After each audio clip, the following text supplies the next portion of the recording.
नमस्कार साथियों, स्वागत है आपका हमारे YouTube चैनल में। साथियों, आज हम बात करेंगे Madhya Pradesh ITI training officer fitter trade के बारे में।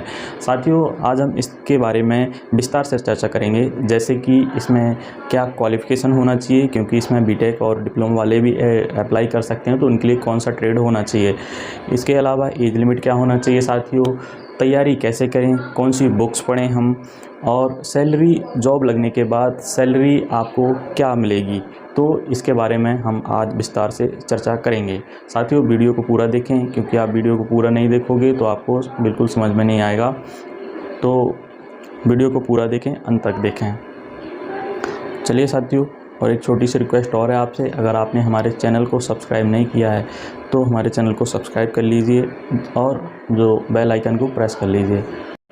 तो साथियों, सबसे पहले हम बात कर लेते हैं इसके लिए क्वालिफ़िकेशन। तो अगर आपके पास फिटर ट्रेड से ITI है तो आप इसमें फॉर्म डाल सकते हैं। और इसके अलावा फिटर का जो अपर रूप होता है वो मैकेनिकल होता है, मैकेनिकल ट्रेड। तो फिटर मैकेनिकल के अंडर में आती है। अगर आपने मैकेनिकल से अगर आपने डिप्लोमा कर रखा है तो भी आप फॉर्म उसमें अप्लाई कर सकते हैं। अगर आपने मैकेनिकल से BE या बीटेक कर रखा है तो भी आप अप्लाई कर सकते हैं। अब साथियों, एज लिमिट इसमें 18 से 40 वर्ष है। अगर आप 18 से 40 वर्ष के हैं तो आप इसमें फॉर्म डाल सकते हैं। इसके अलावा OBC SC ST के लिए एज में रिलैक्सेशन दिया गया है। OBC के लिए 3 ईयर है और SC ST के लिए 5 ईयर है साथियों। अब हम बात कर लेते हैं इसमें सैलरी क्या रहती है साथियों। तो इसमें सैलरी का साथियों ये है 32,800 बेसिक रहता है। उसके ऊपर जो DA जो चल रहा होता है स्टेट गवर्नमेंट का, जैसे अभी 34% के आसपास है, अभी और जुलाई में फिर बढ़ना है। तो आपकी सैलरी DA और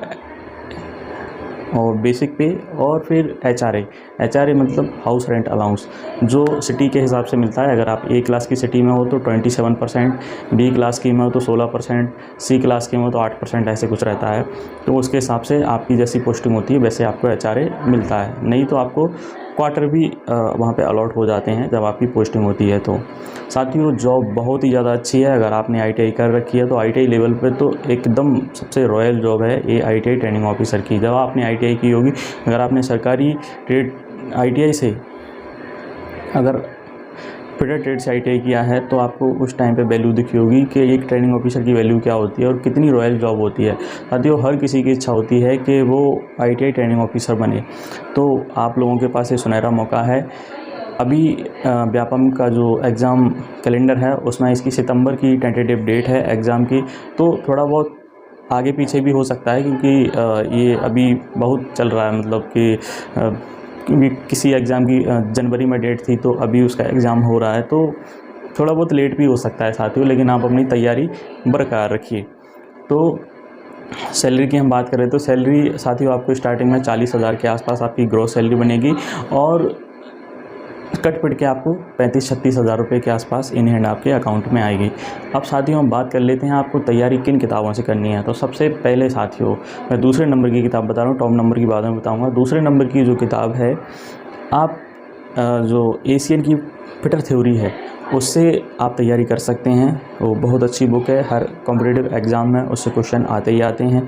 आपको ऑनलाइन मिल जाएगी, मैं लिंक दे दूँगा फिटर थ्योरी का। अब साथियों, जो टॉप नंबर पर रखी है मैंने, टॉप नंबर पे निम्मी फिटर थ्योरी, ये आपको PDF में अगर डाउनलोड करनी है तो मैं लिंक दे दूंगा, और जो भारत स्किल साइट है उससे आप डाउनलोड कर सकते हो।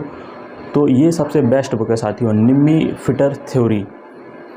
इसके अलावा आप इसको ऑनलाइन भी परचेज़ कर सकते हो। इसकी वेबसाइट है निम्मी की, तो वहाँ से आप परचेज कर सकते हो। और ये सरकारी वेबसाइट है। ये निम्मी जो बुक हैं ये सरकार की, भारत सरकार से बनाई हुई बुकें हैं। तो इनको आप अभी तक नहीं हैं तो आप अपने बुक्स के स्टोर में शामिल कर लीजिए, क्योंकि ये बहुत ज़रूरी है। अगर आपको एग्ज़ाम क्रैक करना है तो इन किताबों को आपको पढ़ना ही पड़ेगा।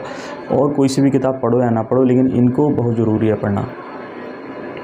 अब साथियों, हम बात कर लेते हैं सिलेक्शन आपका कैसे होगा। साथियों, समय बहुत कम है, तो कम से कम 10 से 11 घंटे आप पढ़ना चालू कर दीजिए अभी से, क्योंकि सिलेक्शन उन्हीं का होता है जो पहले से तैयार रहते हैं एग्ज़ाम के लिए, जिनके हौसले बुलंद होते हैं, जिनके अंदर कुछ कर दिखाने का जज्बा होता है। साथियों, उन्हीं की जॉब लगती है गवर्नमेंट, नहीं बाकी तो सब देखने वाले तो देखते ही रह जाते हैं और जिनकी जॉब लगनी होती है उनकी जॉब लग जाती है। तो कहीं ऐसा ना हो जाए कि आप पिछड़ जाएं, क्योंकि 2016 के बाद अभी वैकेंसी आई नहीं है, आने वाली हैं। तो आप अंदाज़ा लगा सकते हो करीब करीब 6 साल होने जा रहे हैं। तो 6 साल का एक टाइम पीरियड है। अगर ये जॉब निकल गई हाथ से तो फिर आपको 6-7 साल फिर दोबारा से इंतज़ार करना पड़ेगा। साथियों, उम्मीद है आपको ये जानकारी अच्छी लगी हो। फिर भी अगर कोई जानकारी छूट गई हो तो आप हमें कमेंट करके बता सकते हैं। आपको कमेंट में पूरा जवाब दिया जाएगा और आपकी पूरी मदद की जाएगी। साथियों, अगर आपको ये वीडियो हमारी अच्छी लगी हो तो अपने दोस्तों में इसको शेयर करिए, लाइक करिए, जिससे आपके दोस्तों का भी भला हो सके। Thank you so much.